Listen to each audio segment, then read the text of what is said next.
저희 교회는 매해 2월 첫째 주일에 특별한 헌금을 하는 시간을 갖습니다. 주일 저녁에 하나님이 마음에 헌금의 기쁨을 주신 분들을 초청해서 교회 사랑 기도의 밤이라 이렇게 이름을 붙이고 교회 건축비 상환을 위한 헌금을 합니다. 하나님께서 교회 안에 이루시를 아주 특별한 시간을 주셨다고 생각이 듭니다. 실제로 저희 교회가 지금까지 이 예배당을 건축하고 건축비 상환 문제를 가지고 계속 헌금을 해오는 데는 부끄러운 과거가 있었습니다. 한국 교회가 지금 여러 가지로 어려움을 많이 겪는 중에 여러 가지 문제들이 이제 있지만 저희 교회도 거의 대부분의 문제를 다 가지고 있었습니다. 우선은 이 예배당 건축이 좀 무리하게 시작이 됐습니다. 우리가 교인도 또 건축 헌금도 충분히 갖춰져 있지 않은 상태에서 이 예배당 건축이 시작이 됐습니다. 그러다 보니까 헌금에 대한 강조가 자꾸 많아질 수밖에 없었고, 또 게다가 재정에 대한 여러 가지 문제들이 생겼습니다. 또 목회 리더십에 대한 또 문제가 또 제기가 됐습니다. 교회 안에 굉장한 갈등이 일어나서 예배당 건축은 부도 지경에 빠지고 이제 담임자가 사퇴를 하고 교회는 뿔뿔이 흩어지고 그런 아주 정말 어려운 문제를 저희 교회가 가지고 있었습니다. 이제 이 문제들은 우리 교회에 사실 부끄러운 과거라 덮어버리고 지나가고 싶은 마음이 있지만, 그러나 하나님께서는 이 문제를 정직하게 드러내기를 원하신다는 마음을 주십니다. 실제로 과거사 문제 때문에 독일이나 일본 같은 나라들이 정반대의 태도를 취하고 있지 않습니까? 우리 교회로서는 참 부끄러운 일이지만, 그러나 이 문제가 다시 반복되지 않기 위해서는 지난날의 우리의 부끄러움이 그대로 드러나는 일이 필요하다고 생각이 듭니다. 그래서 이 예배당 건축의 부채 문제가 아직까지 이어져 오고 있는 거죠. 저는 이 교회에 부임을 해올 때 교회가 가장 어려운 때였습니다. 지금부터 12년 정도가 되는군요. 그때 저로서는 이 교회 문제를 해결할 수 있는 어떤 자신감도 없었습니다. 거의 강권적인 하나님의 역사라고밖에 설명할 수가 없는 그런 힘으로 제가 이 교회에 부임을 해오게 됐는데, 그때 하나님께 약속드린 것이 있습니다. 그래서 이 교회의 건축 문제를 해결하기 위해서는 엄청난 재정이 필요하지만 교인들에게 헌금을 강요하거나 또는 헌금을 강조하거나 또는 하나님이 기뻐하지 않는 헌금을 의존하거나 또는 헌금을 많이 한 사람을 부추겨 세우거나 이런 일을 하지 않겠다. 그렇게 하나님께 약속을 드렸습니다. 그리고 우리 교회가 건축비 부채가 많다 보니까 교회 재정 운영에 왜곡이 올 가능성이 아주 컸습니다. 그래서 성도들이 건축 헌금이라고 분명히 써서 헌금한 것만 가지고 부채 상환과 이자 상환을 하고, 다른 헌금은 다 선교와 교육과 구제와 봉사에 사용하도록 그렇게 하겠습니다. 그 약속은 정말 대단한 결심이 필요한 일이기도 했습니다. 만약에 교회 일반 헌금으로 건축비 상환을 해야만 되는 형편이 온다면 하나님께서 저를 더 이상 이 교회 담임 목사로 쓰시려고 하는 뜻이 아니라고 제가 판단하기로, 그런 사인으로 받아들이기로 결심을 했습니다. 이 교회 예배당을 다 지었을 때 마음의 기쁨보다는 걱정이 더 많았습니다. 이유는 교인이 너무 적었기 때문에 예배당이 너무 커 보이는 겁니다. 그렇지만 교인을 많이 모으기 위해서 목회하지 않겠다고 하나님께 약속을 드렸습니다. 다른 교회의 교인들이 이곳으로 이동해 오는 그것을 오히려 기뻐하고 그걸 목표로 삼지 않아야 되겠다. 그래서 방송 설교를 중단했습니다. 그리고 교인들을 끊임없이 이웃 형제교회로 나가서 섬기도록 또 분립교회를 세우면서 어떤 뜻에서 보면은 교회가 외적으로 성장하는 반대 방향으로 자꾸 목회 방향을 그렇게 정해 갔습니다. 제가 그렇게 한 이유는 저는 이 문제는, 우리 교회 문제는 예수님만이 해결할 수 있다고 믿었기 때문에 다른 어떤 방법으로도 해결하려고 해서 안 되고 또 예수님만은 이 문제를 해결하실 수 있으시다고 믿었습니다. 그래서 저도 그렇고 온 교우들에게도 예수님만 바라보게 했고 주님만 믿자고 그랬고 그리고 우리는 온전히 순종만 하자고 했었습니다. 그렇게 12년을 제가 이 교회에 다니면서 목회를 해온 것 같습니다. 마치 베드로가 물 위를 걸었던 것처럼 그런 12년이었고 실제로 물 위를 걸었습니다.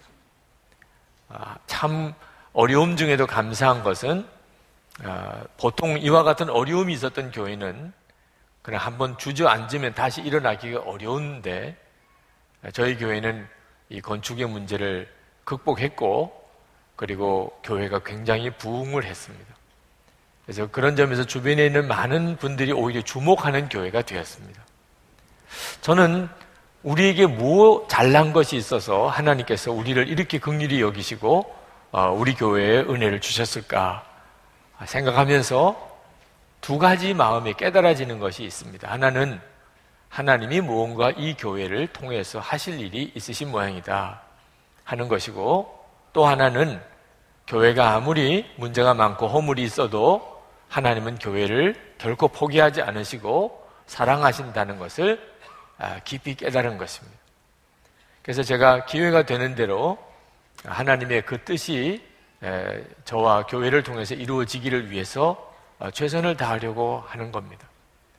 저는 오늘 교회 사랑 건축의 밤, 기도의 밤을 위해서 설교를 준비했습니다. 그러나 저는 헌금을 강조하거나 또 여러분에게 헌금을 구걸하는 것 같은 설교를 하고 싶지 않습니다. 그건 하나님께서 저에게 허락지 않는 일이라고 생각했습니다. 그렇지만 담임 목사로서 중요한 오늘 그냥 하나님의 마음을 전하지 않고 그냥 지나가는 것은 무책임한 일이라는 것을 깨달았습니다. 그래서 여러분들에게 하나님을 사랑하라고 하시는 말씀을 오늘 전하려고 합니다.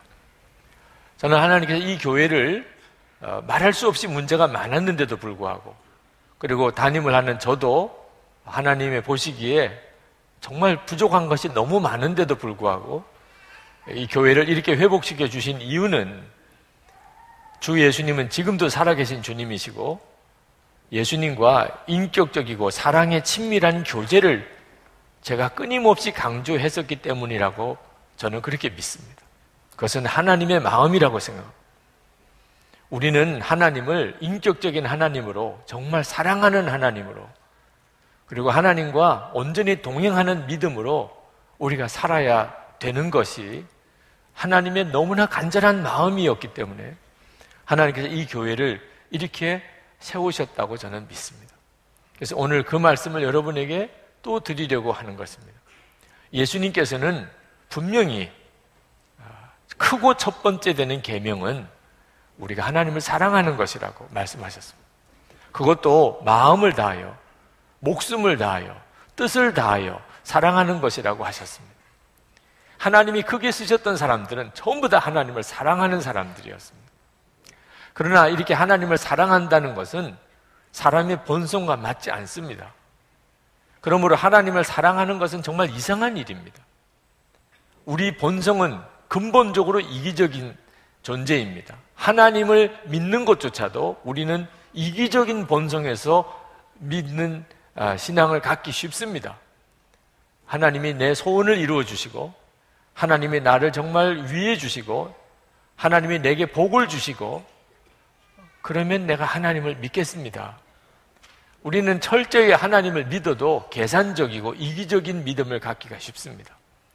우리가 하나님을 뜨겁게 사랑한다는 것은 우리에게 있는 일이 아닙니다. 그러므로 성령께서 역사하셔야만 하나님을 사랑하게 됩니다. 웨슬리 목사님이 1738년 5월 24일에 성령 체험을 하셨습니다. 그때 웨슬리 목사님은 머리로는 알고 있는 하나님의 사랑이 실제로 체험되었다고 그랬습니다. 하나님이 나를 받아주셨구나, 하나님이 나를 사랑하시는구나 하는 것이 웨슬리 목사님의 심령에 성령의 역사로 꿰뚫고 들어오신 겁니다. 그리고 웨슬리 목사님도 뜨겁게 하나님을 사랑하게 된 겁니다. 웨슬리 목사님의 변화는 딱 그거 하나입니다. 그리고 그 웨슬리 목사님을 통하여 영국이 변화된 겁니다. 드와이트 무디도 그 드와이트 무디가 성령의 권능을 받게 되기를 기도하던 그런 이들이 있었습니다. 그들은 계속해서 드와이트 무디를 위해 중보했습니다. 성령의 권능을 드와이트 무디가 받게 해달라. 그 기도의 응답은 참 기가 막히게도 뉴욕 월스트리트 그 복잡한 길을 걸어가는 중에 임했습니다. 성령이 무디에게 임하는 것을 느꼈습니다. 무디는 급히 그 근처에 있는 친구 집에 찾아 들어가서 자기에게 방을 하나 달라고, 그리고 방에 들어가서 무릎을 꿇을 때 성령이 무디에게 부어졌습니다. 그는 그때 이야기를 이렇게 썼습니다. 나는 성령의 강력한 능력에 휩싸였다. 그때 하나님께서 자신을 내게 나타내셨으며 나는 하나님께 당신의 손을 멈추어 달라고 간청해야 할 정도로 강력한 그분의 사랑을 경험했다. 무디가 경험했던 성령의 역사는 무디의 표현에 의하면 사랑을 경험한 거죠. 하나님이 나를 얼마나 사랑하시는지. 그리고 무디도 그렇게 하나님을 사랑했습니다. 나에게 온 세상을 다 준다 할지라도 이제는 그 축복을 경험하기 이전 상태로 돌아가지 않을 것이다. 세상 부귀영화는 저울에 달린 조그만 먼지와 같다. 하나님을 사랑하게 되면 보는 것, 느끼는 것, 소원이 다 달라지게 됩니다. 제가 거듭나는 체험을 했었던 때 성령의 역사로 십자가의 은혜를 깨닫고, 그리고 하나님 앞에 제 사랑을 고백했을 때, 그때 저는 장애인이 될 절박한 처지에 있었습니다. 그러나 그때 제 마음에 변화가 일어나는데 저는 오른쪽 다리를 하나님께 바치겠다는 고백을 했습니다. 상상도 못하는 일입니다. 저는 그때 제 마음속에 오직 소원은 하나밖에 없었습니다. 그것은 하나님 앞에 섰을 때 한마디만 해주시는 거예요. 그것은 수고했다 내 종아, 그것이었습니다. 하나님께서 저에게 그 한마디만 해주실 수 있다면 저의 모든 것을 하나님께 다 드릴 수 있어도 아깝지가 않았습니다. 그건 정말 놀라운 경험이었습니다. 여러분, 저는 여러분 모두가 다 이와 같은 성령의 역사하심으로 하나님을 뜨겁게 사랑하는 그런 은혜를 받게 되기를 간절히 소원합니다. 저는 교회 사랑 기도의 밤이라고 이렇게 제목을 붙인 것도 제 마음에 제가 가지고 있는 진짜 소원은 우리 교회가 건축비 상환을 하루속히 빨리 해결하는 것이 아닙니다. 저는 선한목적교회 교인들이 진짜 하나님을 뜨겁게 사랑하는 그런 믿음으로 신앙생활을 하게 되기를 원하는 것입니다. 저는 우리 교회 이 건축비 부채 문제가 우리 하나님을 향한 우리의 사랑을 다루기 위한 하나님의 방법이라고 그렇게 생각하고 있습니다. 여러분, 만약에 여러분들이 예수님을 믿으면서도 마음이 메마르고 그리고 답답하고 감동이 없고 사는 것이 너무 힘들고 사람들이 다 미워지고 어디론가 도망가고 싶고, 그렇다면 그것은 원인이 하나입니다. 하나님을 뜨겁게 사랑하는 것 없이 의무감, 책임감으로 가정생활, 직장생활, 교회생활을 하고 있기 때문입니다. 하나님을 믿으면서도 하나님을 뜨겁게 사랑하지 못하고 하나님을 믿는다는 것은 너무나도 불행한 일입니다. 여러분, 예수님께서 왜 그토록 하나님을 사랑하라고 했을까요? 사랑하면 인생이 바뀌기 때문입니다. 여러분은 결국 마음에 사랑하는 것 때문에 인생이 끌려가는 겁니다. 거기로. 여러분이 사랑하는 것에 의해서 여러분의 인생은 결정되는 겁니다. 여러분 어떤 사람에게 내가 당신을 사랑한다고 이렇게 고백한 바람에 지금 이렇게 결혼했지 않습니까? 어떤 사람을 내가 사랑하기로 결정하고 그것을 입으로 고백하게 되는 것은 엄청난 영향을 끼칩니다. 만약에 여러분들이 여러분의 인생 자체에 뭐가 문제가 있다고 느껴진다면, 내 인생에는 뭐가 문제가 있는 것 같아. 그렇다면 여러분이 지금 마음으로 무엇을 사랑하고 있는지를 한번 점검해 보시기 바랍니다. 거기에 문제가 있는 겁니다. 여러분이 사랑하는 것 때문에 여러분의 인생은 그렇게 결정되고 있는 겁니다. 그러므로 예수님께서 하나님을 사랑하라고 말씀하십니다. 하나님을 사랑하는 것은 황홀한 것입니다. 우리 인생에 이보다 더 복된 삶은 없습니다. 진짜를 발견했기 때문에, 정말 진짜를 사랑하게 되었기 때문에. 미국이 아직도 인종차별이 굉장히 심했을 때, 그때 흑인 소년 조지라고 하는 흑인 소년이 있었는데, 그가 거처하는 숙소가 큰 곡식 창고의 다락방이었습니다. 근데 어느 날 오후 그 자기 숙소에서 기도하다가 하나님이 그 조지라고 하는 소년의 가슴에 임하는 놀라운 체험을 하게 됩니다. 그리고 이 조지는 완전히 사람이 바뀌어버렸어요. 하나님이 자기 마음의 중심에 임하시는 체험을 하고는 하나님을 뜨겁게 사랑하게 된 겁니다. 그는 매일매일의 생활이 전혀 달라져 버렸습니다. 보는 게 다 달라져 버렸습니다. 하나님을 사랑하게 되니까 하나님이 창조하신 모든 세상이 너무 아름다운 것입니다. 그래서 그는 시간만 되면 숲속에 들어가서 거기서 나무를 보고 꽃을 보고 풀을 보고 그렇게 관찰하는 것이 그의 기쁨이 되었습니다. 그때 당시에 흑인 노예 출신들은 고등교육을 받을 수가 없었습니다. 그런데도 이 조지라고 하는 소년이 커서 그는 아이오와 대학의 주립 농과대학에 들어가게 됩니다. 그리고 거기서 석사학위를 합니다. 그리고 그가 엘라바마주의 터스키지 대학에서 그가 47년간 교수로 봉직을 합니다. 아마 여러분들이 누구 이야기 하는지 대략 아시는 분들이 있으실 겁니다. 조지 워싱턴 카버 박사입니다. 미국의 유명한 농학자고 발명가입니다. 그는 정말 하나님과 깊이 친밀하게 교제하는 사람이었습니다. 그가 하나님께 창조주 하나님, 땅콩을 왜 만드셨나요? 정말 어린애 같은 이런 질문 하나에 하나님이 응답해 주셨습니다. 300가지가 넘는 발명품을 땅콩에서 찾아냈습니다. 그는 평생을 그렇게 하나님을 사랑했고, 그리고 그 인생은 정말 놀라운 변화를 가져온 거죠. 하나님을 사랑하는 것은, 이것은 우리의 삶 전체를 바꾸는 놀라운 일입니다. 여러분, 하나님을 사랑하게 되면 그러면 삶을 변화시키려고 애를 쓰는 삶이 아니고 삶이 변화되어집니다. 여러분, 삶을 변화시키려고 애를 쓰셨을 거예요. 여러분의 삶에 뭔가가 문제가 있다고 느끼고 내가 좀 변화된 삶을 살아야지. 그렇지만 성공하셨습니까? 우리의 가장 큰 좌절입니다. 도대체 삶은 변화될 수 있는 겁니까? 그런데 하나님을 사랑하게 되면 삶이 변화됩니다. 변화하려고 노력하는 것이 아니고 변화가 되는 것입니다. 하나님께서 아브라함에게 약속하셨습니다. 내가 너로 큰 민족을 이루고 내게 복을 주며 내 이름을 창대케 하리라. 내가 이 땅을 너와 네 자손에게 주리라. 하나님이 하시겠다는 겁니다.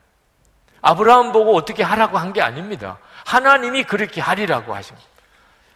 우리 주님께서도 말씀하셨습니다. 내 증인이 되리라. 내가 너를 쉬게 하리라. 내 평안을 너에게 주노니 열매를 많이 맺을 것이니. 이건 정말 되어지는 일인 것입니다. 이것이 우리가 받은 약속입니다. 이것이 놀라운 복음입니다. 어떻게 이런 일이 일어날 수 있을까요? 하나님을 사랑하게 되면, 여러분, 하나님을 사랑하게 되면, 그러면 우리의 삶은 약속대로 하나님께서 우리의 삶을 변화시키십니다. 하나님의 약속한 삶이 이루어지는 것입니다. 시카고에 무디 성경학교 교장 선생이었던 조지 스위팅 목사님이 계십니다. 그분은 무디 성경학교 신학생 때 암 수술을 받았습니다.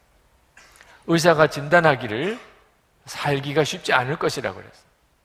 혹 산다고 하더라도 아이를 낳을 수가 없을 것이라고 했습니다. 그것은 이 조지 스위팅에게는 엄청난 두려운 일이었습니다. 그때 교회학교 선생님이었던 분이 병문안을 왔습니다. 그리고 조그만 책을 주었습니다. 그 책은 하나님의 사랑에 대한 책이었습니다. 그가 그 책을 병상에서 읽으면서 하나님께 드릴 소원이 생겼습니다. 그래서 병을 낫게 해달라는 것이 아니고 하나님의 사랑의 통로가 되게 해달라.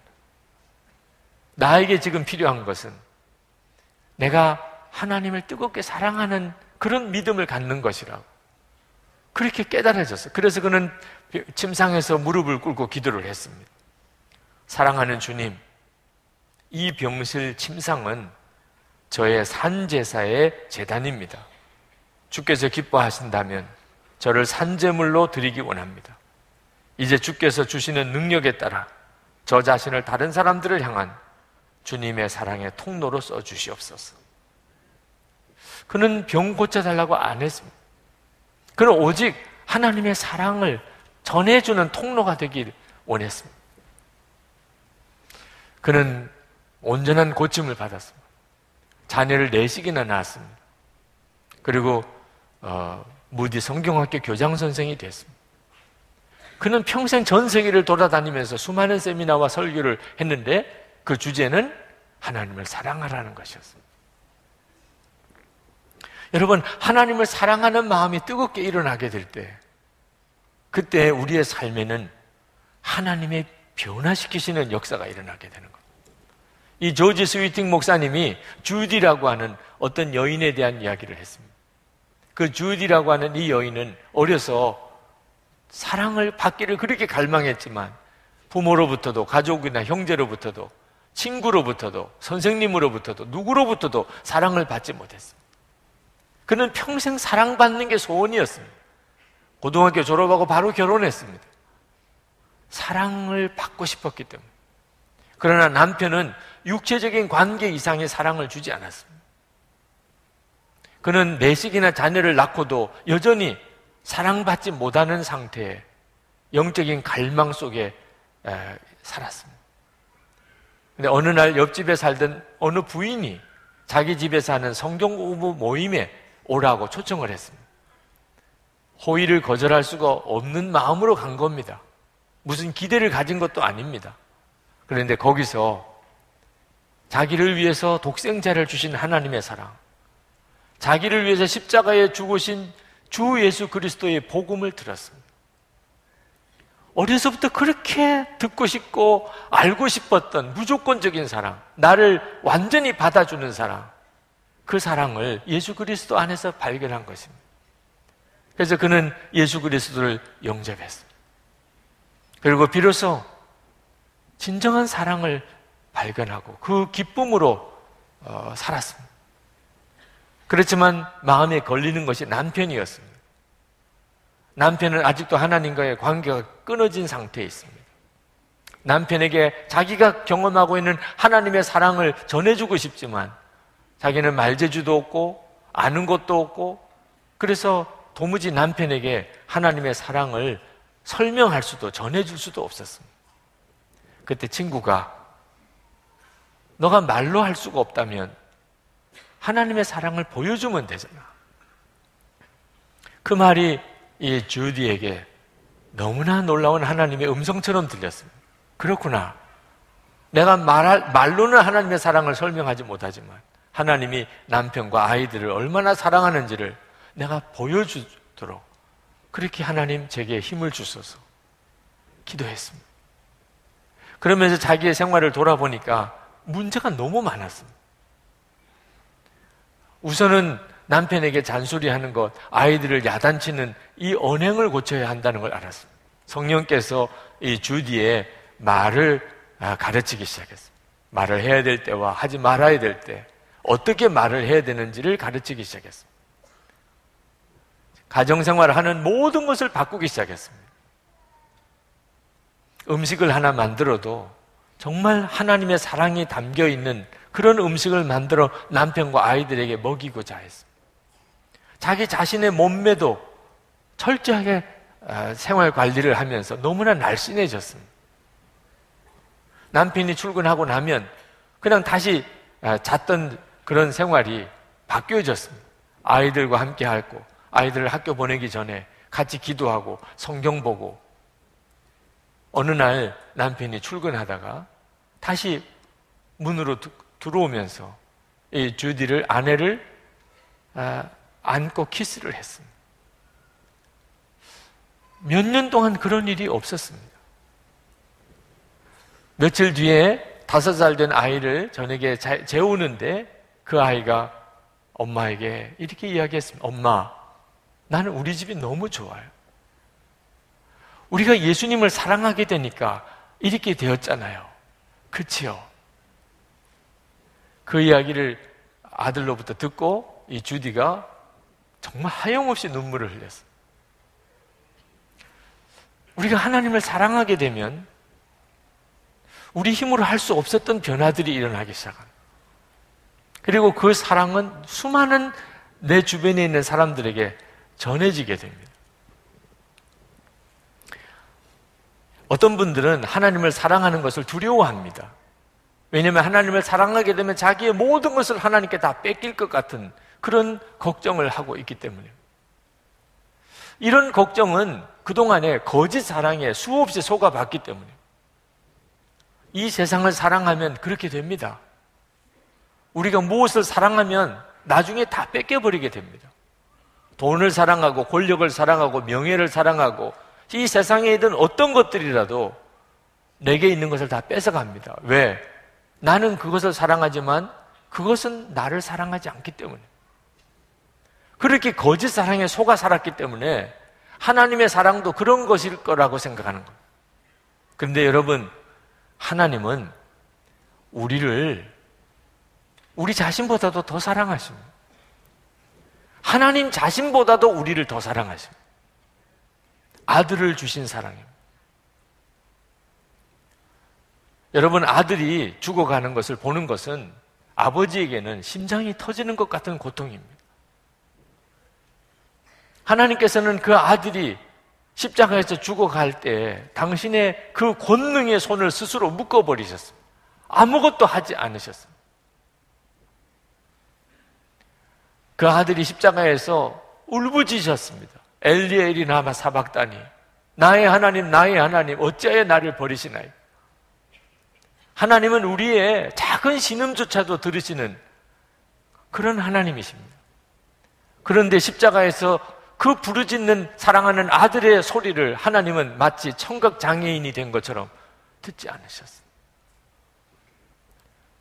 아들이 십자가에서 마지막 죽는 모습을 하나님이 차마 보실 수가 없어서 그러셨는지 온 땅에 흑암이 덮었습니다. 그렇게 사랑하는 아들이 십자가에 죽었습니다. 하나님이 왜 그렇게 하셨습니까?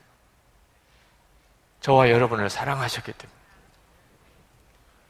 로마서 5장 8절에 우리가 아직 죄인 되었을 때 그리스도께서 우리를 위하여 죽으심으로 하나님께서 우리에게 대한 자기의 사랑을 확증하셨느냐. 이것이 하나님의 사랑입니다.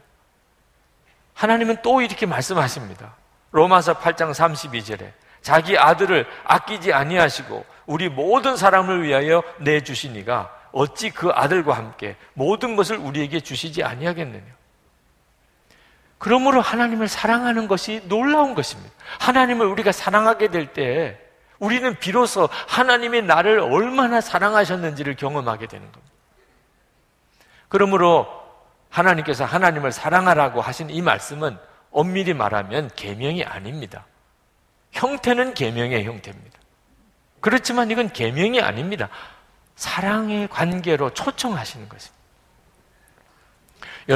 여러분은 모든 사람이 여러분을 사랑하면 좋겠습니까? 그건 몰라서 하는 이야기입니다. 내가 좋아하는 사람이 나를 사랑하면 기쁘죠. 근데 내가 싫어하는 사람이, 함께 하기 싫은 사람이, 미워하는 사람이 나를 사랑한다고 다가오면 그건 나에게 있어서 오히려 끔찍한 고통입니다. 그러므로 우리는 아무에게나 나를 사랑하라고 말하지 않습니다. 우리는 정말 내가 사랑하는 사람에게 사랑을 받기를 원하는 겁니다. 하나님께서 우리에게 사랑하라고 하셨다면, 이것이 오늘 여기에 계신 여러분 모두 한 사람도 예외 없는 모든 사람에게 주신 하나님의 말씀이라면, 여러분 이건 얼마나 엄청난 축복입니까? 하나님이 나를 사랑하라고 말씀하셨다면 그것은 하나님이 나를 사랑하신다는 뜻이잖아요. 하나님과 사랑의 놀라운 관계 속에 들어오라고 하는 초청이지 않습니까? 그래서 기가 막힌 겁니다. 왜? 수많은 그리스도인들이 하나님이 사랑하라고 하는 말씀을 모르는 바가 아니면서도 하나님을 사랑하겠다고 하는 것에 대해서 우선순위가 없습니다. 하나님을 사랑한다, 하나님을 사랑해야 되겠다는 갈망이 없는 겁니다. 느껴지지 않는다 그럽니다. 꼭 그래야 되느냐고 말합니다. 지금 내 형편이 하나님을 사랑한다는 것을 생각할 여유가 없다고 말합니다. 잘 모르겠다고 말합니다. 이 엄청나고 놀라운 하나님의 초청 앞에서 이게 무슨 일입니까? 두렵기도 한 일입니다. 여러분, 수표를 1억 원 수표를 여러분 한강 다리, 바람이 부는 한강 다리에서 이렇게 하늘로 던져서 받는 놀이를 하고 있는 사람이 있다고 합시다. 어떤 느낌이 들겠습니까? 아니 저렇게 어리석은 사람이 있나? 그게 바람에 날려서 한강에 빠져버리면 어떻게 하려고? 근데 우리는 그보다도 더 어리석고 두려운 일을 하고 있는 겁니다. 하나님 사랑하라고 하는 요청을 그렇게 들으면서도 우리는 설교가 끝나고 돌아갈 때는 그냥 언제 들었느냐는 듯이 잊어버립니다. 하나님을 사랑해야 되겠다고 하는 결단을 도대체 언제 하시렵니까? 여러분, 하나님의 엄청난 사랑을 받아도 우리가 하나님을 사랑하지 않으면 그것은 짝사랑이 되고 맙니다. 혹시 여러분 짝사랑 해보거나 받아보신 적이 있습니까? 짝사랑은 고통스러운 것입니다. 사랑하는 사람도 고통스럽고 사랑받는 사람도 고통스러운 것. 하나님은 우리를 말할 수 없이 사랑하시지만 우리는 다른 것을 사랑하는 것입니다. 이것이 짝사랑이죠. 그래서 하나님의 그 엄청난 사랑을 받으면서도 오히려 고통스러운 겁니다. 하나님의 그 엄청난 사랑이 오히려 부담스러운 것입니다. 나를 사랑하라, 하나님을 사랑하라, 마음을 다하여, 목숨을 다하여, 뜻을 다하여 사랑하라는 말씀이 오히려 부담스럽게 느껴집니다. 짝사랑이니까. 끝까지 사랑하라라는 책에서 토니 캠플러 박사가 어느 젊은 부부를 상담했던 이야기를 했습니다. 어느 도시에서 집회를 하고 그 부부를 상담을 했습니다. 그 부부는 이혼의 위기에 있었습니다. 남편이 외도를 했습니다. 다른 여자를 사랑했습니다. 토니 캠플러 박사와 상담을 하다가 그 남편의 마음에 깊은 성령의 터치가 있었습니다. 그는 목사님과 그리고 아내 앞에서 무릎을 꿇고 하나님께 자기의 죄를 통곡하면서 회개했습니다.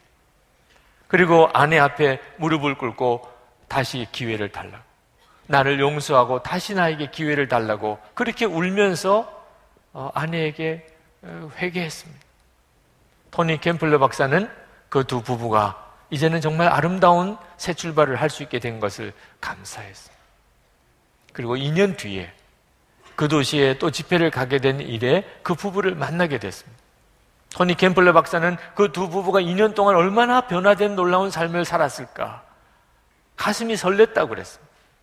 그 부부로부터 우리 부부를 이렇게 회복시켜 주신 것에 대해서 감사하다는 인사를 받을 것을 기대했습니다. 그 남편에게 물었습니다. 어떻게 지냈느냐? 그때 남편이 대답하기를 지옥과 같습니다. 사는 게 지옥과 같습니다. 깜짝 놀랐습니다. 아니, 당신이 분명히 예수 그리스도 안에서 거듭난 삶을 살기로 하지 않았습니까? 남편이 대답해서 그랬습니다. 저는 그렇게 했습니다. 저는 하나님 앞에 정말 신실하게 제 아내에게 제가 정말 정직하게 마음을 다하여 바로 살려고 애를 썼습니다. 그때 아내가 무거운 톤으로 대답했습니다. 제가 문제예요. 제가 문제란 말이에요. 도무지 남편의 지난 날이 잊어지지가 않아요.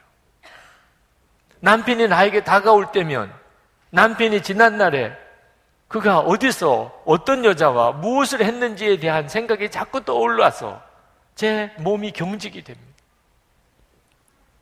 토니 캠플러 박사가 그 부인에게 말했어요. 잊어야 됩니다. 그저 용서만 해서는 안 됩니다.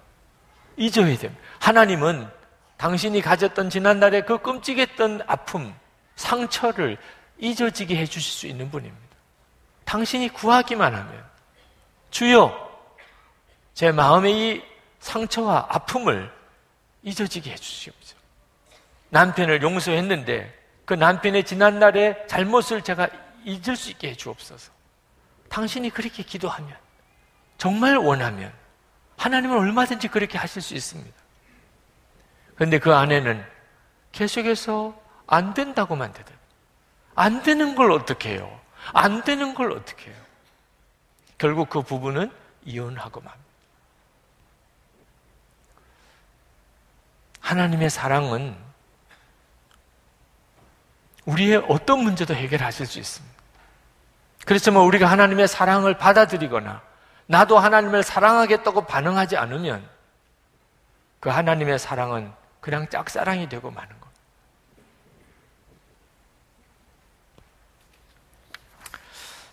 우리 교회는 건축비 상환이라고 하는 무거운 짐이 있습니다.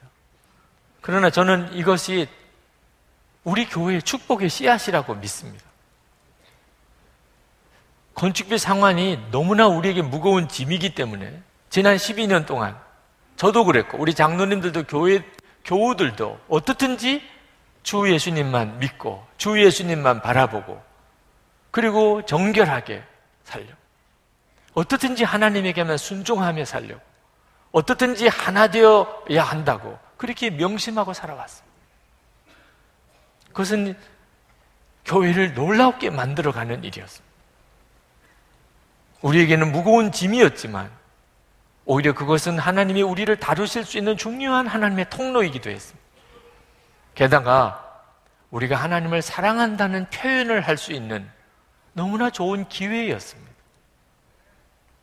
여러분, 광고 카피 중에 너는 어디까지 가봤니? 이런 카피가 있는데 저는 여러분들에게 묻고 싶습니다. 여러분 교회에 어디까지 들어와 보셨습니까? 가정이 이루어지는 일은 참 신비한 일입니다. 전혀 알지 못하던 두 남녀가 결혼이라고 하는 관계로 맺어져서 그리고 같이 집을 마련하고 같이 가재도구를 마련하고 같이 생활비를 마련해서 그렇게 가정을 이루는 거잖아요. 교회도 마찬가지입니다. 전혀 알지 못했던 사람들이었잖아요. 그런데 교회로 모여서 같이 교회의 문제들을 서로 끌어안고 교회가 가지고 있는 짐을 같이 떠맡아 가면서 그렇게 교회를 이루는 것이잖아요. 여러분, 이 예배당 건물이 우리에게 얼마나 큰 기쁨을 줍니까? 오늘도 이렇게 예배를 드리잖아요. 많은 분들이 저희 교회 예배당을 보고 부러워합니다. 우리는 이 예배당 건물을 통해서 우리 신앙생활에 매우 유익을 얻고 있습니다. 그러나 여러분, 이 예배당 건물이 이렇게 지어지는 과정이 어떠했는지를 다 아십니까? 대단히 어려운 과정을 거쳤습니다.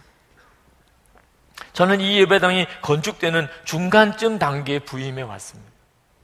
그때부터 이 예배당 공사를 완공하고 마무리 짓고 그리고 지금 부채를 갚아오는 지금까지 과정도 어려웠습니다. 심지어 심장에 쇼크가 와서 큰 어려움을 겪을 뻔했던 적도 있었습니다. 스트레스가 너무 컸기 때문에. 그러나 이전부터 제가 부임하기 그 이전부터 예배당 이 교회 건축 때부터 시작할 때부터 이 교회 예배당 건축을 위해서 헌금하고 기도하고 해왔던 교우들이 지금 이 자리에도 많습니다. 여러분, 이렇게 예배당이 다 건축되고 난 다음에 여기서 예배를 드리는 것은 그래도 우리 마음이 느긋하지요. 건축이 이루어질 수 있을까? 완공될 수는 있는 걸까? 혹시 부도가 나서 이게 완전히 무너지지는 않을까? 이런 처지에서 그런 두려움이 있는 가운데 기도하고 헌금하고 또 눈물로 하나님 앞에 부르짖고 그때 당시에 그 교인들의 심정을 이해하실 수 있겠습니까? 우리는 다 지어진 예배당에서 건축 헌금 상환을 위한 헌금을 드립니다. 그건 행복한 일입니다. 다 지어질까 걱정할 게 없잖아요. 이미 다 지어진 걸 보니까. 저는 그분들에게 마음의 짐이 있다고 느낍니다. 여러분, 함께 같이 져야 될 마음이 생기지는 않습니까? 이제는 같이 좀 져줘야 될 필요가 있지 않겠습니까? 하나님을 사랑하는 마음을 부탁을 드리는 이유는 그것은 여러분 자신을 살리는 일이기도 하지만 교회를 살리는 일이기 때문에, 왜냐하면 하나님은 교회를 사랑하십니다. 이 교회는 예수님의 몸이기 때문에 마귀는 결사적으로 교회가 서지 못하게 막습니다. 또 교회를 깨뜨리려고 합니다. 왜냐하면 교회가 굉장히 중요하기 때문에. 저는 내일부터 중동에 가서 중동 선교사님들을 위해서 섬기는 집회를 인도하고 옵니다.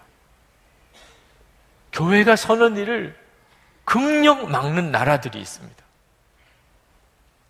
왜냐하면 그 교회가 엄청난 역할을 하기 때문에.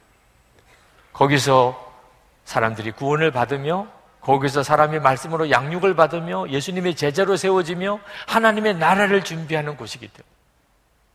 만약에 우리에게 교회가 없다면 우리는 신앙생활 하기가 얼마나 어렵겠습니까? 그러므로 뒤집어 교회가 얼마나 중요한가를 알 수가 있는 것입니다. 교회를 사랑하는 마음, 여러분들이 정말 하나님을 사랑하는 마음으로 교회를 위해 기도해 주시면 하나님은 반드시 여러분에게 그 마음을 주실 것이라고 믿습니다. 마태복음 22장 37절, 38절에 예수께서 이르시되 내 마음을 다하고 목숨을 다하고 뜻을 다하여 주 너의 하나님을 사랑하라 하셨으니 이것이 크고 첫째 되는 계명이요 아멘입니다. 여러분 안에 성령의 역사로 이 말씀이 여러분의 마음에 깊이 새겨지게 되기를 축복합니다. 하나님을 사랑하는 것으로 여러분의 삶이 완전히 방향 전환을 할 수 있게 되기를 원합니다. 그리고 여러분, 하나님을 정말 사랑하는 마음으로 교회를 위해서 기도해 주시기 바랍니다. 이제 우리 성찬을 받겠는데, 성찬은 하나님의 사랑이 우리 속에 꿰뚫고 들어오는 사건입니다.